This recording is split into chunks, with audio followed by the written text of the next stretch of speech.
Fala, meu amigo, minha amiga, seja muito bem-vindo ao nosso segundo editorial desse domingão. Fala do horário, eu sei, mas ultimamente a gente não está conseguindo cumprir os horários, logo a gente vai estar conseguindo retornar e cumprir tudo no horário certinho, tá bom? Sejam todos bem-vindos, é um prazer enorme estar aqui com vocês, poder discutir um pouquinho sobre o que está rolando na política, tem muita coisa que a gente vai debater.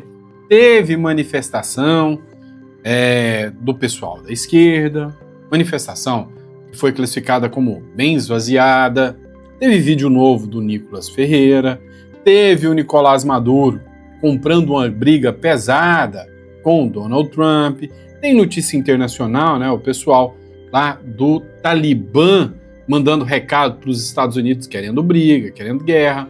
Vamos falar sobre a PEC da blindagem, que pode sofrer um revés aí gigantesco, enfim, tem muita coisa política que está acontecendo e a gente está aqui justamente para debater tudo isso com vocês. Então, se você busca um canal de qualidade, que quer trazer informações sempre sérias e relevantes para vocês, sejam todos bem-vindos. É uma honra e um prazer estar aqui com vocês, tá bom? Então não esquece de se inscrever se você não quer, informações desencontradas aqui no nosso canal. A gente sempre checa e verifica as informações antes de trazer tudo para vocês, tá bom? Mas antes de mais nada, bora para cima, bora de informação, vamos entender o que tá rolando no Brasilzão nesse domingão, inclusive que é dia de manifestação da esquerda, né? Bora entender um pouquinho o que tá rolando. Vamos para cima. Vamos lá, pessoal. Estado de Minas é o seguinte: de Raul Soares à estação, manifestação toma as ruas de BH nesse domingo. Não foi uma manifestação tão pequena, porque a esquerda ela tem uma estratégia. Artistas, né? Ninguém está interessado em ir para ouvir político falando. Eles querem ir se tiver um cantorzinho aqui. Então eles fizeram um monte de trio elétrico, para a esquerda tudo vira carnaval. E acabou dando uma quantidade significativa de pessoas, né? Agora, põe só os políticos da esquerda falando para você perceber quantas pessoas dariam lá, né? Escuta só esse trecho aqui, ó. E não sei se vocês viram, tem um cara aqui, né? É que eu não vou conseguir aproximar a imagem aqui, mas tem um cara, o primeiro da foto, tá? Aqui do estado de Minas. Não, eu vou ter que dar um jeito de ampliar aqui para vocês. Espera aí, eu vou até mudar a tela aqui. Deixa que eu preciso mostrar para vocês. Não sei se vocês estão conseguindo acompanhar aí o que está escrito na camisa do cara, mas eu vou ampliar aqui só para você ver, ó. Vocês viram? O que é? Né? É o primeiro da foto. O que está escrito na camisa dele? Desse cara aqui, ó, de camisa branca aqui, ó. Vocês viram, né? Pois é. É a movimentação, a manifestação da esquerda. Vamos entender o que aconteceu aqui.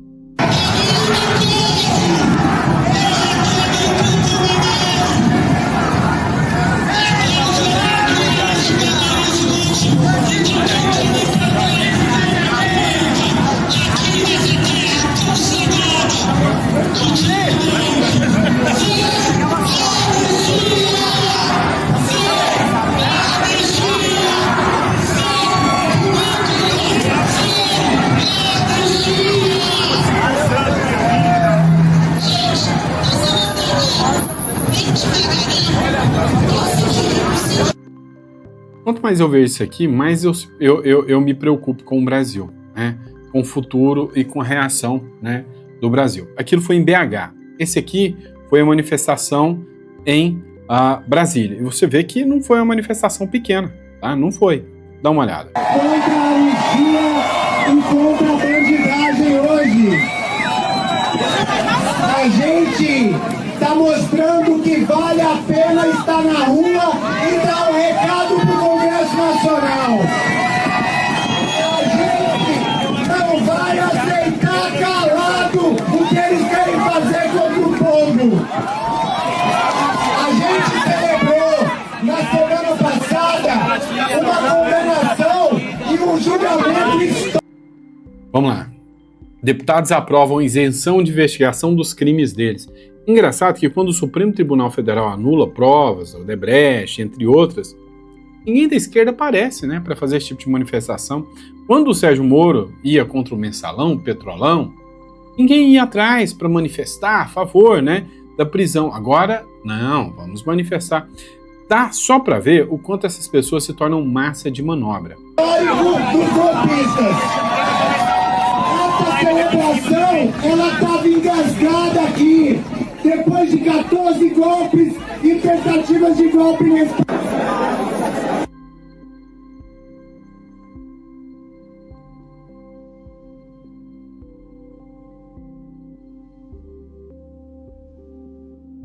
Pois é, Comitê Popular de Luta, é a turma socialista, é a turma que quer o socialismo no Brasil, né? Essa turma aí, vocês já estão enjoados de saber quem são. São militantes de universidades, são militantes da esquerda, né? Então, tá aí o vídeo, né? Citando o crédito da matéria aqui do Metrópolis, né? Museu da República vira palco de protesto contra a PEC da Blindagem, né? Por aqui, em Brasília, teve bastante gente também, assim como em Belo Horizonte, assim como em Belo Horizonte. Teve bastante gente acompanhando, teve bastante gente, né? Sabe, fazendo aí, né, suas manifestações. Bolsonaro, pintado como um monstro de lixo, né? Bem típico da esquerda. Olha, é complicado, né? Com o show de cantor Chico César, o domingo será marcado no Distrito Federal com o protesto de brasilienses que reúnem contra o projeto de lei da anistia que tramita na Câmara dos Deputados e a proposta de emenda à Constituição PEC da blindagem aprovada na semana passada na Casa Legislativa. Na capital, a concentração começou às 9 horas com o evento marcado para as 10 horas, tá, pessoal? As manifestações que aconteceram nesse domingo em todo o país foram convocadas por políticos, movimentos sociais e artistas e influenciadores que devem servir como termômetro do poder de mobilização da esquerda, ou seja, uma verdadeira batalha, né, entre a esquerda e a direita pela mobilização das pessoas. E sim, né, foi maior do que o que a direita pensava, tá? Não adianta tapar o sol com a peneira, foi maior do que o que a direita pensava e me assusta muito. Eu sei, quando tem show de graça essa turma aparece, mas mostra, né, que ainda existe uma turma bem grande, uma turma militante ainda da esquerda bem significativa. E isso, né, sem sombra de dúvidas, nos preocupa em relação aos rumos do país. Tá bom, pessoal? Vamos lá, pessoal. Bora falar sobre esse vídeo aqui, publicado pelo Nicolas Ferreira, tá? Quando o vídeo tem um formato um pouquinho menor, ele costuma ficar um pouco fora, tá? Então, vou diminuir aqui para que vocês possam assistir aqui, tá? Então, a gente já está adequando aqui, ó. Tô pelo computador e no computador a gente acaba usando o OBS aqui, tá, gente? Não tô usando o aplicativo, tô usando o mesmo aplicativo, mas pelo computador. E aí eu uso o OBS para reproduzi-lo, tá bom? Então, vou colocar em tela cheia aqui para vocês assistirem esse vídeo do Nicolas Ferreira, tá? Acompanhe aqui comigo. Não passarão. A gente vai dar empurrada se não respeitar. Fascista.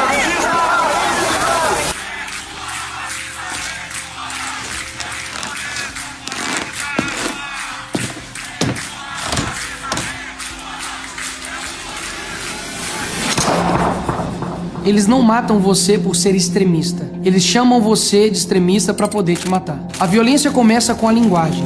As palavras usadas contra conservadores são munição pesada, que muitas vezes sentenciam a sua morte. Ah, porque vocês querem destruir a família? Sim.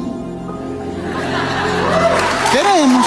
Como fazer para que se torne normal uma pessoa comemorar ou até mesmo matar uma pessoa por conta das suas ideias? Essa é a pergunta que a esquerda fez décadas atrás e achou uma resposta: a desumanização. Não é aceitável, não é mais socialmente, não é mais humanamente aceitável. Não é mais humanamente aceitável a gente concordar que alguém pode hoje apoiar o Bolsonaro e ter bom caráter. Não tem. Alguém que gosta do Bolsonaro hoje não tem nada a ver com política. Não tem nada a ver, é uma pessoa sem caráter, é uma pessoa sem o mínimo escrúpulo, sem decência, sem humanidade. O objetivo? Fazer com que um grupo de pessoas se esqueça de que outros grupos de pessoas são humanos. No último dia 10 de setembro de 2025, o influenciador Charlie Kirk foi baleado dentro de uma universidade, na frente de centenas de jovens, mulheres, idosos, crianças, inclusive na frente de sua esposa e sua filha, que correu em sua direção, assustada quando ouviu o barulho do tiro, imaginando que poderia ser protegida pelo pai, que tombava por um tiro tomado no pescoço. Os estudantes que estavam lá fazem rodas e começam a orar. Logo depois vem a notícia. To my great fellow Americans, I am filled with grief and anger at the heinous assassination of Charlie Kirk on a college campus in Utah. Charlie Kirk está morto. Até mesmo seus oponentes de debate se comovem com a morte. Afinal, a discordância não deve ser motivo para comemorar a morte de ninguém. Por um outro lado, em minutos, milhares de vídeos comemorando a morte do rapaz. Mataram Charlie Kirk. Ai, coitado, tomou um tiro, não sei se na cara. Tem 2 filhas pequenas. Que bom para as filhas dele, né? Que bom para as filhas dele. Que vão crescer sem a presença do sujeito repugnante, canalha, racista. A esquerda rapidamente tentou classificar o atirador como um extremista de direita. Tudo falso. O que se sabe realmente até agora? Era o único de esquerda na sua família e, além de romper com ela, foi morar com uma companheira trans. A real é que Charlie defendia valores conservadores como família e liberdade de expressão. Isso foi o suficiente para que ele fosse rotulado de extrema direita, mesmo sem nunca ter ameaçado ou praticado violência contra ninguém em momento algum de sua vida. Repito, ele nunca praticou qualquer ato de violência contra quem quer que seja. Ele era conhecido mundialmente exatamente pelo oposto, o diálogo. Rodava universidades, debatendo, discutindo e ensinando aos estudantes os mais diversos assuntos, respondendo sempre de forma aberta e sincera, apresentando de forma respeitosa e muitas vezes até amável os seus pontos de vista. Extremista, fascista, racista. Era assim que a grande mídia e os esquerdistas em geral o rotulavam. As justificativas? Ele defendia coisas absurdas. E por isso ele merecia morrer. Eu mesmo não concordava 100% com Charlie. E mesmo que você acredite que ele defendia algo absurdo, ele merecia ter sido assassinado por isso. Uma pessoa não deveria ser livre para falar o que quiser sem que ela mereça tomar um tiro por isso. Porque mesmo o assassino que atentou contra a vida de um pai, destruiu o futuro de uma família, não foi tratado como extremo alguma coisa por absolutamente nenhum veículo da mídia tradicional. Porque, inclusive, não foram taxados de extremistas os inúmeros indivíduos que publicamente comemoraram este ato covarde e revoltante. Vou além, porque alguns dos seus amigos e amigas, talvez até você, ache normal que alguém comemore o assassinato de uma pessoa que apenas publicamente defendia as opiniões que talvez você não concorde. A resposta é simples: programação mental. A força concentrada da grande mídia que fica falando a mesma coisa o tempo todo, junto com o controle ideológico nas escolas e universidades e a atuação coordenada dos partidos, cria um ambiente cultural perfeito para eles. Uma verdadeira fábrica de doutrina. Ali, as crianças são doutrinadas desde pequenas, não por acaso, mas por um sistema que diz o que pensar e quem odiar. Acabam virando adultos cheios de rancor, prontos a rotular qualquer um de fascista ou racista, sem nem debater. O resultado é uma sociedade polarizada e infantilizada, onde a educação pública às vezes forma cidadãos críticos, mas militantes raivosos, prontos para o cancelamento em massa. É isso mesmo. O resultado da programação mental nos colégios, universidades, pela repetida propaganda da grande mídia e pelos partidos de esquerda é esse: a desumanização daqueles que discordam das suas ideias, que assim passam a ser merecedores de violência e até morte, como nos atos terroristas da facada do Bolsonaro, do tiro do Trump ou no assassinato do Charlie Kirk. Ora, se alguém é fascista ou nazista, merece o quê? Mas e você, que não concorda com o assassinato de indivíduos que pensam diferente? Será que está livre dessa programação? Reflita. Será que você realmente repudia com a força necessária esses atos? Será que você se posiciona publicamente contra eles? Será que você tem a coragem de confrontar no debate quem os defende? Se a resposta foi não, você também foi programado. Programado para ser um covarde, para aceitar com normalidade atos abjetos. A esquerda não se limita a discordar do adversário, ela precisa negá-lo enquanto ser humano. E isso não vem de agora. Em 1942, os nazistas desumanizaram os judeus.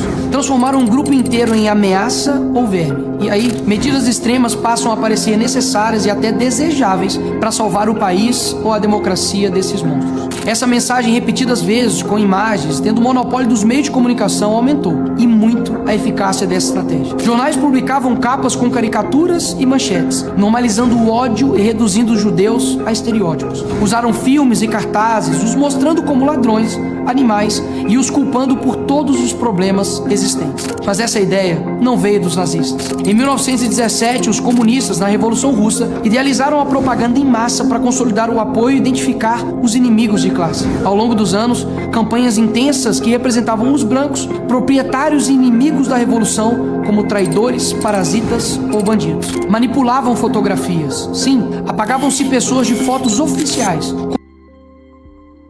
como se elas nunca tivessem existido, mas na verdade tinham sido assassinadas. Toda a estratégia pode ser resumida em animalização, caricatura, negação da humanidade, repetição massiva nos jornais e a manipulação da história. Porque antes do genocídio físico, é necessário que tenha o genocídio cultural. Isso te lembra algo? O candidato do PSL, Jair Bolsonaro, foi vítima agora há pouco de um atentado enquanto fazia campanha em Juiz de Fora, Minas Gerais. Aquela facada, para mim, tem uma coisa muito estranha. Tem uma coisa muito estranha. Uma facada que não aparece sangue em nenhum momento. O ex-presidente dos Estados Unidos, Donald Trump, escapa por pouco de um atentado a tiros. E o pré-candidato à presidência da Colômbia, Miguel Uribe, morreu hoje aos 39 anos. O político da oposição foi atingido por 3 tiros. Essa gente que renasceu no neofascismo tem que ser extirpada. Mas considerando que você, como afirma, é uma boa pessoa, nós estamos dispostos a oferecer a você o seguinte: um bom paredão, onde vamos colocá-lo na frente de uma boa espingarda, com uma boa bala, e vamos oferecer, depois de uma boa pá, uma boa cova. Nos últimos anos, a esquerda brasileira aperfeiçoou essa técnica. Criou-se uma cultura em que o conservador não é visto como adversário político, mas como um outro a ser eliminado. Basta observar o que seguiu a morte do Charlie Kirk. Em vez de luto ou solidariedade humana, emergiu a celebração macabra, o deboche e a indiferença. Esses mesmos que vibram com a morte de um adversário falam em amor, tolerância e diversidade. Nunca houve tanto ódio embalado em slogans de paz. Esses mesmos, após essa tragédia, começaram a ameaçar a minha vida e a da minha família. Em contrapartida, começamos um movimento para as empresas demitirem os funcionários que estão comemorando, minimizando ou até mesmo justificando a morte de um jovem de 31 anos. E dezenas já foram demitidos. Descobriram que são livres para falar o que quiser, mas a empresa também é livre para demitir quem quiser. Mas além disso, fiz um convite forte para todos que estavam comovidos e indignados. Seja a extrema-direita que eles tanto têm medo. Em outras palavras, ame e defenda a sua família de forma extrema. Pratique a sua fé de forma extrema. Defenda a sua liberdade de forma extrema. Ou seja, siga fielmente e viva de forma coerente com seus valores de forma extrema. E não aceite mais ameaças ou rótulos criminosos que sejam usados contra você por causa disso. Não aceite mais que ninguém, absolutamente ninguém, seja desumanizado, rotulado de fascista, nazista, racista ou o que quer que seja, apenas por discordar das ideias de esquerda. Era isso que o extremista da direita defendia. Case, tenha filhos, construa um legado, passe seus valores, persiga o eterno, procure a verdadeira alegria. E não espere que a situação mude. Para um cristão, essa terra nunca será o nosso paraíso. Ao contrário, ela jaz no maligno. Afinal, Jesus foi um homem perfeito, solidário, humilde de coração, amoroso e bondoso. E ainda assim, foi crucificado, humilhado e menosprezado. E continua sendo por muitos até hoje. E por isso, ele é a resposta contra tudo. Afinal, ninguém humanizou mais o outro do que ele. E segui-lo implica entrar numa dinâmica de sacrifício que não é abstrata nem teatral. É concreta e diária. Se alguém quer vir após mim, negue-se a si mesmo, tome a sua cruz e siga-me. Ele não propôs um ideal romântico de sofrimento, mas um chamado real a assumir por amor e por obediência aquilo que o discipulado exige, até a disposição de dar a própria vida, como Cristo fez. O mundo é mau, mas o nosso Salvador, nosso Senhor, nosso Deus, Ele é bom. Essa foi a mensagem da esposa do Charlie no dia de sua morte. E o que isso quer dizer? Há uma confusão moral e retórica que precisa ser desfeita. Misericórdia não é covardia. Mansidão não equivale a passividade. O Evangelho não nos chama a sermos cordeiros insensíveis diante do que destrói pessoas e civilizações. Ele nos chama a ser cordeiros com dentes. A conduta de quem domina a própria ira e a sua força da verdade para defender o frágil. Jesus foi manso e humilde de coração, mas jamais omitiu a denúncia da mentira e o poder do tirânico. expulsou comerciantes do templo, chamou a hipocrisia pelo nome, sofreu por amor e não por aceitação passiva. Ser manso não é ser fraco, é ser forte o suficiente para enfrentar o mal sem ser dominado por ele, e sábio o suficiente para usar a força pela verdade e pelo amor. O cristão genuíno reconhece duas verdades ao mesmo tempo. Primeira, a violência gratuita e o ódio não se justificam. Segunda, a omissão perante a injustiça é cúmplice do crime. Assim, combater o mal é um dever que se realiza por meios morais, culturais e espirituais, e, quando necessário, institucionais. Isso significa agir com coragem, inteligência e prudência, não com fúria desordenada. Pedro, quando subiu àquele púlpito em Jerusalém, não negociou o evangelho, enfrentou a massa, denunciou o pecado e por isso foi preso, escarnecido e finalmente martirizado. Sua luta foi pública e corajosa. Proclamar a verdade mesmo diante do poder político e religioso. Estevão, acusado, humilhado e apedrejado. Sua defesa foi um balanço lúcido da história de Israel e uma acusação direta à cegueira do seu povo. Paulo enfrentou disputas, tribunais e perseguições. Não se escondeu. Pregou nas praças, escreveu cartas que demoliam sofismas teológicos e organizou comunidades que mudaram todo o mundo. William Wilberforce, batalha política persistente e estratégica pela abolição da escravidão no parlamento britânico. Prova de que o combate moral passa também pela política e pela perseverança. Martin Luther King Jr., resistência não violenta, organizada e corajosa contra estruturas injustas. Dietrich Bonhoeffer, coragem teológica e prática ao enfrentar o nazismo. Pagou com a vida por recusar a normalização do mal.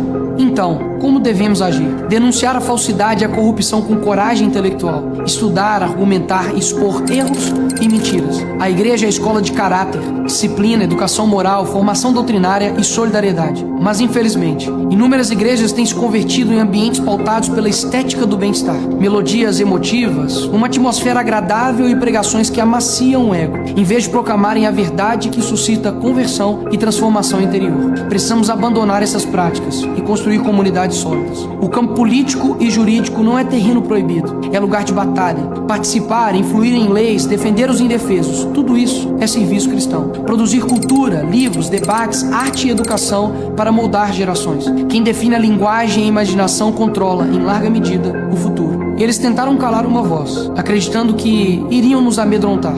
Não, criaram uma geração sem medo, que nem mesmo a morte nos parará. Mas pelo contrário, a morte de um dos nossos somente nos fortaleceu. Porque sabemos que o verdadeiro legado não se enterra com o corpo, mas cresce na coragem de quem fica. Que essa mensagem chegue para milhões de jovens em todo o mundo, que já não são mais os mesmos, desde a morte do Charlie Kirk. Nesse sentido, você está convidado. Seja o extremista que eles tanto têm medo. Que vídeo, hein? Vou parar o vídeo aqui, porque tem uma continuidade aqui, tem direitos autorais. Mas assim, esse vídeo vai dar dor de cabeça pro Nicolas. Vamos chamar esse vídeo de extremista. Vamos falar que ele está instigando, né, contra as pessoas. Será mesmo que o extremista é ele? Claro que não, né? É claro que não. Bom, realmente, o Brasil se torna uma vergonha. Vamos lá, pessoal.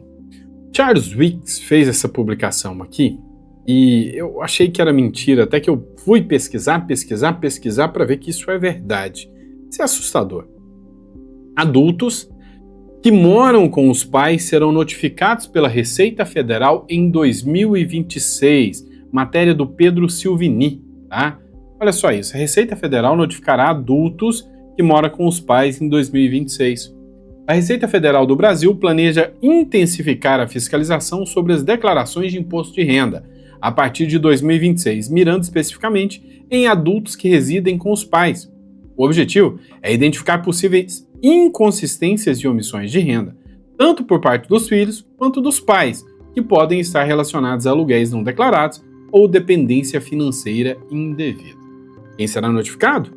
A notificação da Receita Federal deverá atingir principalmente os seguintes grupos: adultos com idade superior a 24 anos. A legislação permite que filhos de até 24 anos sejam declarados como dependentes no imposto de renda, desde que sejam cursando o ensino superior ou técnico. Após essa idade, a dependência financeira precisa ser comprovada de forma mais rigorosa. Adultos com renda própria, mesmo que morem com os pais, os filhos que possuem renda igual ou superior a 33 mil por ano são obrigados a declarar imposto de renda e, portanto, não podem ser considerados independentes, dependentes. Pais que não declaram renda de aluguel, se os pais recebem valores dos filhos a título de aluguel ou ajuda de custo, esses valores devem ser declarados como renda tributável. Tá, vem cá. Você tem um filho aí e o seu filho mora na sua casa. E o seu filho ajuda com as despesas. Eles querem cobrar imposto sobre as ajudas, né? E para eles agora é classificado como um aluguel. Uau, hein? Então, se o seu filho costuma fazer Pix para ajudar, tem mais de 26 anos, né? Conclusão. A notificação da Receita Federal sobre adultos que moram com os pais em 2026 é um alerta para que os contribuintes fiquem atentos às regras do imposto de renda e declarem corretamente seus dependentes e rendimentos. Ao seguir as recomendações e manter a documentação em ordem, é possível evitar problemas com o fisco e garantir a tranquilidade na hora de declarar o imposto de renda. Vocês estão ligados que o Brasil está chegando a um nível, vai chegar uma hora que vai ficar dificílimo, né, encarar, né, a carga tributária que se paga nesse país. Vai chegar uma hora que simplesmente quem paga imposto aqui no país vai ser tão minado, tão filtrado, que não vai suportar, né, continuar pagando. É isso que a gente está vendo, o caminho, né, do Brasil. É o caminho que o Brasil está indo. Infelizmente. Infelizmente mesmo, o Brasil está indo totalmente pelo caminho avesso. Vamos lá, pessoal. Publicação do Luiz Barsi. Nicolás Maduro convoca agricultores a defender o país armados. A gente colocou um vídeo aqui para vocês. Vídeo, sabe, assustador, né? Do treinamento aos venezuelanos, do treinamento ao povo da Venezuela. E isso aí, assim, sem sombra de dúvidas, é para pôr o povo morrer no lugar dele só para depois falar que os Estados Unidos é genocida. Mesma técnica que os ditadores usam em Gaza, né? O presidente da Venezuela, Nicolás Maduro, afirmou no último sábado que agricultores devem estar preparados para pegar armas e defender o país em caso de ataques dos Estados Unidos. Durante a fundação da União Nacional Camponesa, Ezequiel Zamora, ele declarou confiar que militares, milhares e até milhões de trabalhadores rurais poderão se unir à defesa da República Bolivariana. Olha só. No mesmo dia, as Forças Armadas Nacionais Bolivarianas realizaram treinamentos em comunidades de vários estados. Em Caracas, militares percorriam o bairro El Valle, em caravana, enquanto os ministros da Defesa, Vladimir Padrinho Lopes, classificou a mobilização como um marco na Revolução Militar. O que está acontecendo? Só para você entender, né, essa situação absurda, eu coloquei ontem para vocês o vídeo, né, e nesse vídeo, os idosinhos, né, fazendo ali treinamentos, né, treinamentos com armas. Cara, o idosinho com uma bazuca, parecia um cano de PVC, assim, mal dava conta de segurar, mal se sustentando, e os caras querem simplesmente colocar esses caras na mira, né? Olha aqui, Estados Unidos realizou um terceiro ataque contra um suposto navio de tráfico de drogas, diz Trump. Então, a pressão dos Estados Unidos sobre o Maduro está grande.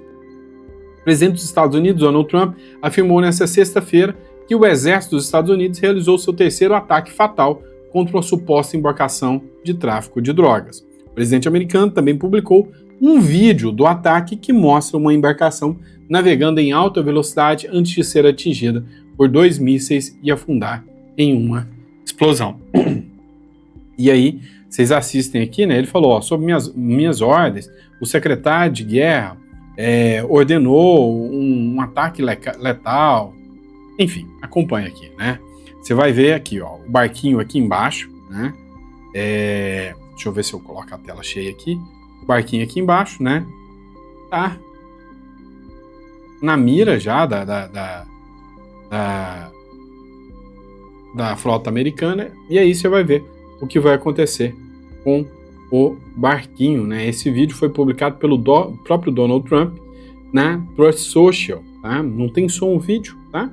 Mas, bom, né? Ou seja, é impactante as imagens, né? Se você está acompanhando aí as imagens, você viu que as imagens são extremamente impactantes, e, ou seja, o recado aqui foi claro, foi inequívoco, foi direto, foi para o Maduro, né? Ou seja, é isso que vai acontecer com o tráfico de drogas. E aí, ontem, o Petro falou, olha, não se mata as pessoas porque elas traficam drogas, você tem que prendê-las, né? Você não pode fazer isso. O Maduro sentiu a pressão, de certa forma, e enviou uma cartinha para o Donald Trump propondo diálogo após esse ataque dos Estados Unidos, né? Então, o próprio Maduro deu uma regada aí em relação, né, ao ataque dos Estados Unidos. Dá uma olhada aqui nesse vídeo aqui do SBT, tá bom? O líder da Venezuela, Nicolás Maduro, enviou uma carta para Donald Trump. No documento ao qual a agência Reuters teve acesso, Maduro pede que seja aberto um canal de diálogo entre os dois e negou que a Venezuela seja uma das principais responsáveis pelo tráfico de drogas. A tensão com os Estados Unidos vem crescendo dia a dia. Trump enviou caças e navios de guerra e passou a destruir embarcações venezuelanas na região do Caribe. Já Maduro passou a treinar civis para um possível combate. Os Estados Unidos acusam um líder da Venezuela de liderar um cartel de drogas e ofereceram uma recompensa de 50 milhões de dólares pela captura de Maduro. Pois é, né? Torçamos logo que o Maduro se lasque mais rápido possível, né? Mais rápido possível. Essa é a verdade. E é isso, pessoal. Espero que vocês tenham gostado do nosso editorial. Sempre um prazer e uma honra estar aqui com vocês, podendo debater um pouquinho mais sobre política, tá bom? Olha, você está vendo o estágio que o Brasil está chegando. Se você acha que está chegando a um nível muito absurdo, eu recomendo a você que tenha um plano B, tá? Um outro país, para caso você precise e você possa sair daqui, né? Então tá na descrição aqui e tá aqui, ó, no telefone aqui. Você vai entrar em contato com o nosso escritório, vai agendar uma consulta com uma das nossas especialistas sobre a cédula do Uruguai. Vale muito a pena, tá? Vale muito a pena. É um país que tem um curso de medicina de graça, índices muito melhores do que o Brasil e tem uma segurança jurídica, né, no país. Então vale muito mais a pena do que o Brasil, né, infelizmente. Bom, obrigado, pessoal. Grande abraço, fiquem com Deus e até o próximo editorial.